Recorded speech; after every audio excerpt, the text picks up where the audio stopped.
True to his word, and I suppose to be fair to us, true to all our words, we kept in touch, and today has happened. Now, Jerry's mum, Maura, left Currahara, and I thank Pat for this information, but I think we also have to thank your granny, Jerry, for keeping a diary of everything that happened in the family. Peter John's mother. Oh, it was Peter John's mother, well, Peter John Green's mother, yes. Whom I actually remember her. And she left Currahara and Ireland on the 25th of April 1954 to head to America, where she met and married Tom, and Tom Reynolds, and she got married on the 17th of January 1959. And they had their family there, and sadly the house in Currahara is closed. There's a new house there on part of the land, and there's Polish people living in it now, so it's sort of the whole emigration thing going full circle. And I want to thank Pat for, he checked out the house to see if it's still standing, and Eamon actually knows where it is as well, but I didn't realise that. And I thank Pat for doing that, and I thank him for just getting permission as well that we can go to the house afterwards, and thank God for the lovely day. Now, I explained this to a couple of people earlier, but there's a lovely tradition which I always wanted to reenact, so we're going to do it today. There's a lovely tradition that when, I suppose most things are centred around a meal in Ireland, and there'll be meals later on, but the meal of the Eucharist is very special, and we're privileged to start off the day here with the Mass, and I want to thank Father Louis for that. There's also a beautiful, somewhat poignant tradition, which I've explained to some people, but in general, when a family was emigrating from Ireland, not so much now, because emigration is different now. Emigration is totally different. People aren't that far away, really, and with all the technology and stuff. But back then it was like a death. It was gone. That was it. The chances of coming back were very, very slim.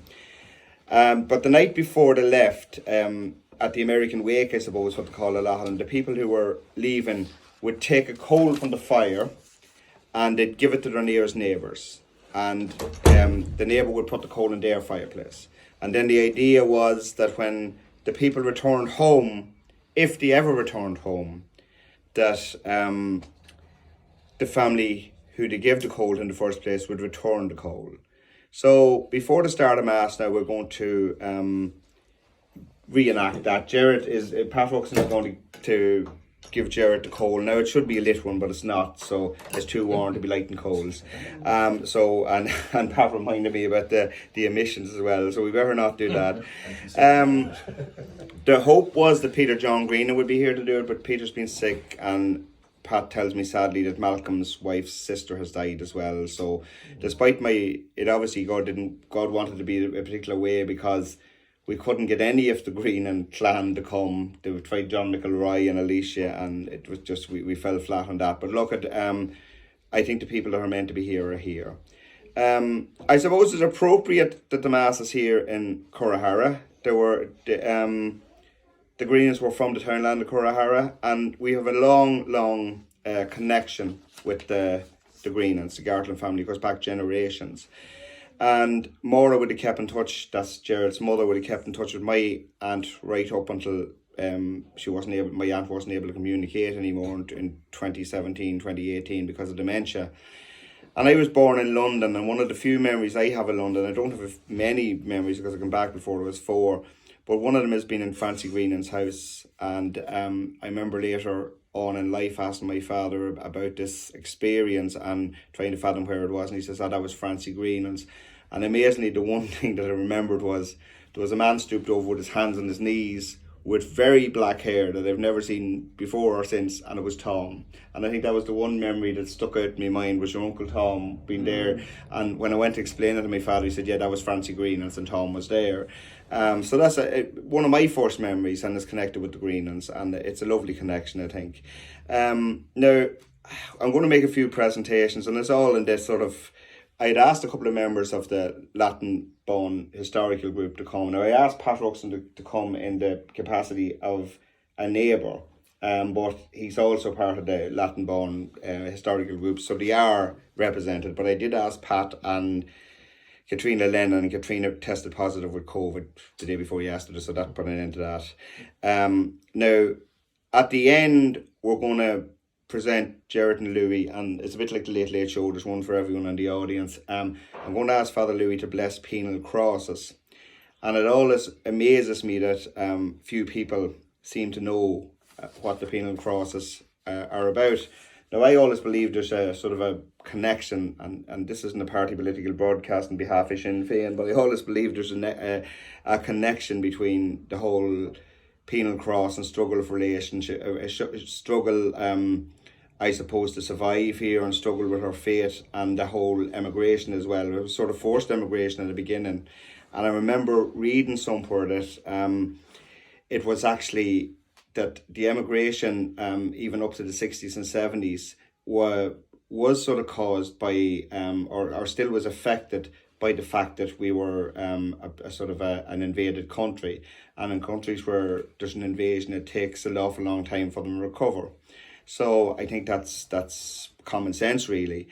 Well, basically the story of the penal crosses is, the basic story is Catholics couldn't practice a religion. The penal laws began in about 1695, and so to keep their religion alive, they carried little crosses in their pockets, and they scratched the wee symbols on them.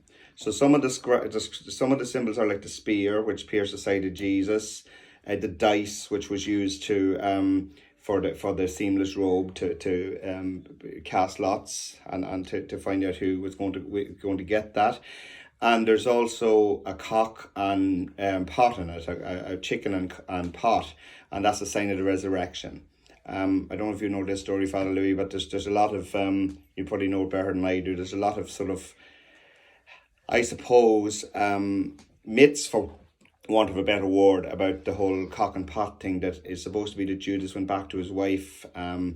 This was obviously a big story back then, because Judas went back home to his wife after the arrest of Jesus, and he said the resurrection would never happen, and she was boiling a chicken in the pot, and the chicken just like miraculously jumped out of the pot and away. I don't know whether it was plucked or not at the time, but it got out of the pot. So the pot and the pot and chicken actually represents the resurrection.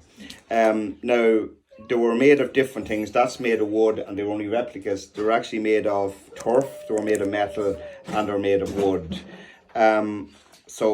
And you usually get INRI written on them as well. So I'm nearly coming to the end of this.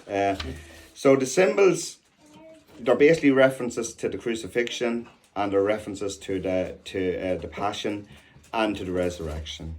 I think we'll just head on now with I'm going to ask Pat to try and get past me here and to just get maybe we'll do it here without and just if Jared and yourself both put your hands on the tongs, and I'll take a few photographs, and I'm going to try to get these into the paper. So if you don't want to be photographed, put something over your head. Is your wife coming in? Or? Well, you'll be in and out, because you can open it in a second. There we go.